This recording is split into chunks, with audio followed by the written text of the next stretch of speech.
बांके बिहारी लाल की, शंकर भगवान की, सच्चिदानंद भगवान की, बाल कृष्ण लाल की, श्रीमदन गोपाल की, श्रीमद् भागवत महापुराण की, सब संतन भक्तन की।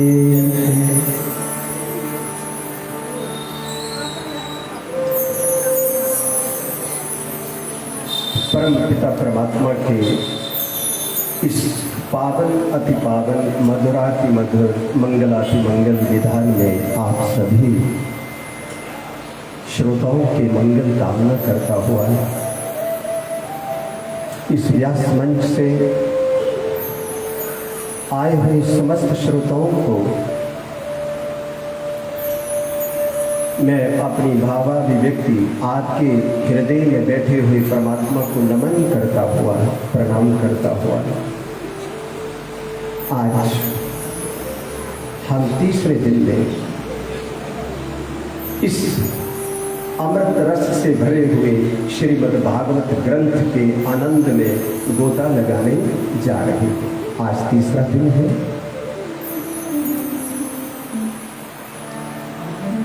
मंचस्थ कभी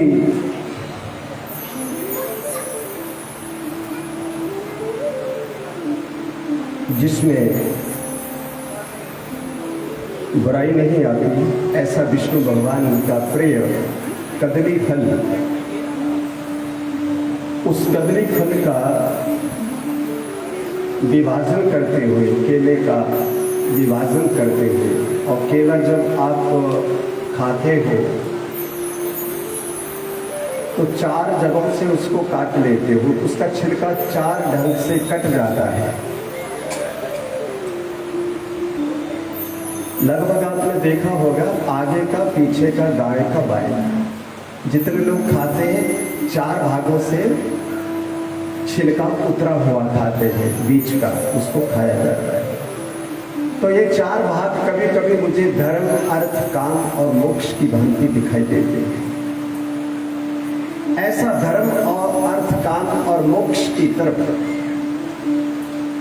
दिव्य प्रकाश देते हुए इस पंडाल को सक्रियता प्रदान करते हुए, आध्यात्मिकता का शंखनाद करते हुए इस मंदिर के और हमारे अग्रज श्री राजेंद्र शास्त्री जी, उनके सहभागिता इस धर्म कार्य में निभाने वाले हमारे प्रिय श्री कृष्ण शास्त्री जी, इस बटुखर के समस्त सदस्यगण, जाने अनजाने में जिन भी सज्जनों ने इस भागवत कथा के आयोजन के साथ साथ रात दिन अपनी भूमिका को निभाया, समस्त सज्जनों को व्यास मंच का आशीर्वाद देते हुए, श्रोताओं के रूप में हमारी बहनें, हमारे थोड़े से भाई और कुछ हमारी बहनें जो निरंतर इस कथा की शोभा को बढ़ा रही है, यहाँ पर आकर के कथा को सुनकर मैं आप सभी के मंगल होने की वासुदेव कृष्ण से कामना करता हूँ। एक बार बोले हरि बोल, हरि बोल। हाथ खड़े करके बोलेंगे हरि बोल, हरि बोल, हरि बोल। आप सभी बड़े छोटे, मैं एक जगह पर कथा कर रहा था और कथा से जब जलपान करने लगा तो किसी ने प्रश्न किया कि महाराज आप बड़े और छोटे, उनका तो आप अभिनंदन करते हैं, बड़े और छोटे का अभिनंदन तो होता है, लेकिन बड़े और छोटे के बीच जो मंझोल होते हैं वो रह जाते हैं। बड़े में और छोटे में, छोटे बड़े के बीच वाले जो होते हैं उनको मंझोल कहते हैं, मध्य में, तो वो मंझोल रह जाते हैं बीच में। इसलिए आप बड़े छोटे के साथ मंझोल भी जरूर बोला करो, क्योंकि बड़ों को आशीर्वाद मिलता है और बिल्कुल छोटों को मिलता है, और मंझोल बेचारे बीच में ही रह जाते हैं। तो मंझोल जितने भी हैं उनको भी आशीर्वाद, मंगल, शुभकामनाएं देता हुआ श्रीमद् भागवत महापुराण की इस पावन कथा का हम शुभारंभ करते हैं। गंगा का पावन तीर है शुक्रताल, जिसको शुभताल के नाम से जाना जाता है। ऐसी देवताओं के द्वारा पूजित, वंदित भूमि में, उस पवित्र भूमि में जो समस्त त्रिविध पापों का शमन करती है, जो भौतिक समस्त दुखों का हरण करती है, ऐसी शुभताल की तपोभूमि, ऋषि भूमि, पवित्र भूमि के व्यास मंच पर बैठे हुए शुकदेव व्यास नंदन और चरणों में बैठे हुए सन्यासी भेष में राजा परीक्षित इस कथा को सुन रहे। आज कथा का प्रसंग आगे करते हुए सुखदेव जी बोले कि हे राजा परीक्षित, आपने ध्रुव का नाम तो सुना है। मनु के पुत्र उत्तानपाद की दो रानियां, नाम है सुनीति और सुरुचि। जो नीति पर चले वो सुनीति, और जो मांगे अधिक रखे वो सुरुचि। जिसकी रुचि, जिसका मन भटकता है वो सुरुचि। सुनीति का बेटा ध्रुव, ध्रुव की उम्र है 5 साल। अपने पिता के ऊपर बैठा ध्रुव अपनी माता के द्वारा, जो उसकी छोटी माँ थी जिसका नाम था सुरुचि, उसने कहा पिता के गोद में बैठने का इतना ही शौक था तो तुम मेरे गर्भ से जन्म लेता। क्योंकि उत्तानपाद अपनी छोटी रानी से बहुत प्रेम करते थे, सुनीति से कम करते थे, और सुनीति का पुत्र है ध्रुव। सुरुचि ने ध्रुव को गोदी से उतार दिया और ध्रुव रोता रोता अपनी असली माता के पास गया और उसने सारा वृत्तांत सुनाया। माता सुनीति ने समझाया, बेटा ये जो बात है ना आपका, ये एक ना एक दिन छूट जाएगा। तू जगत पिता की गोदी में बैठ, तू जगत पिता को पहचाना, तू जगत पिता की साधना कर। बालक बोला कहाँ मिलेंगे? माँ बोली मधुबन। बालक कहाँ मिलेगा? बालक को क्या कहा? मधुबन में आपको भगवान मिलेंगे, जगत पिता। तो सारे संसार के पिता हैं, और जब वो गोदी बैठा लेते हैं तो उतरने का कोई मौका नहीं देते, वो सदा के लिए अपनी गोद में बैठा लेते हैं। माता की आज्ञा मिली, बालक भगवान को ढूंढने के लिए मधुबन की तरफ चल पड़ा। ध्यान रखना, परमात्मा को पाने के लिए उम्र का कोई भी मायना नहीं होता है, उम्र की कोई कीमत कसौटी नहीं होती। परमात्मा को कई बार बड़े बड़े लोग नहीं पा पाते और छोटे छोटे लोग बड़ी जल्दी पा लेते।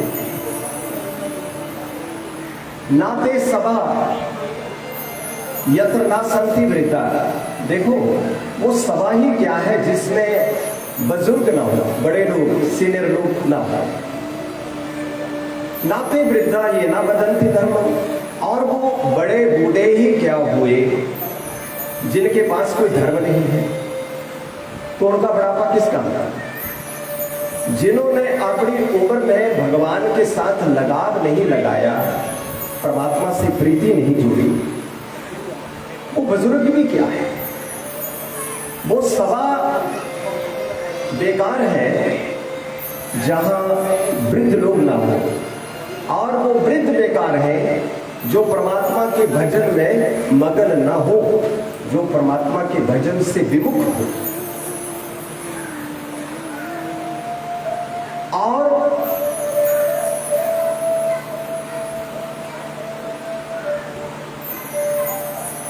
जो धर्म ना बताए वो वृद्ध नहीं। नासो धर्मा, और वो धर्म ही क्या जिसमें सत्य न हो। वो धर्म ही क्या है जिसमें सत्य न हो, और वो सत्य ही क्या है जो छल और कपट से पैदा किया गया। उस सत्य का क्या लाभ है जिसमें छल किया हो, धोखा दिया हो, कपट किया हो? ऐसे सत्य का क्या लेना? वृद्ध वही है जो अपने घर को आबाद करते हैं, बर्बाद नहीं।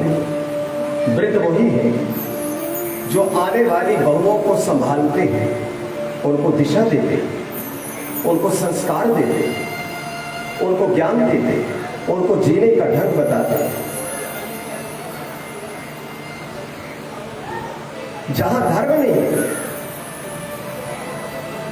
बालक चला गया मधुबन, रास्ते में देव ऋषि नारद मिले, पूछा कहां जा रहे हो?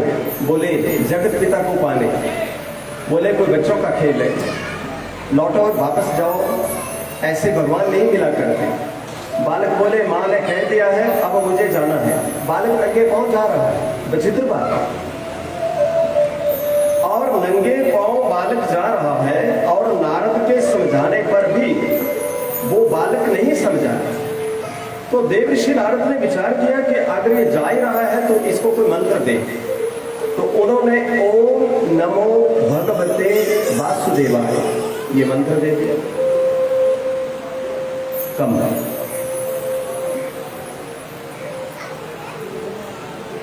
मंत्र दे दिया है, और उस मंत्र का अब वो तो गुरु मिल गए, मंत्र मिला तो गुरु मिल गए। अब उस मंत्र को लेकर ये बालक निधिवन पहुंचा, और ऐसी कठोर साधना की उस बालक ने। सिखाने वाला कोई नहीं, वहां देखने वाला कोई नहीं, पड़ोसी कोई नहीं। भयानक जंगल है, हिंसक जीव जंतुओं से भरा हुआ है, और कितना घना अंधकार होगा जहां ध्रुव ने डेरा लगाया है परमात्मा को साधने का। हम तो अपनी आंख भी बंद नहीं कर पाते साधना करने के लिए। हमारी आंखें अगर हम बंद करें तो खुल जाती हैं बार बार। कभी आंख बंद होती है, दोबारा फिर खुल जाती है। एक तो आंख बंद ही नहीं होती ध्यान में, नींद में बंद हो जाती है, और ध्यान में खुल जाती है। और अगर बंद हो भी जाए तो भगवान नजर नहीं आता, जहान नजर आता है, रिश्ते नजर आते हैं, संबंधी नजर आते हैं, पड़ोसी नजर आते हैं, परमात्मा नजर नहीं आता। होता है ना ऐसा? जब आप आंख बंद करें, पहले तो आंख बंद होती है, ठीक है? देखो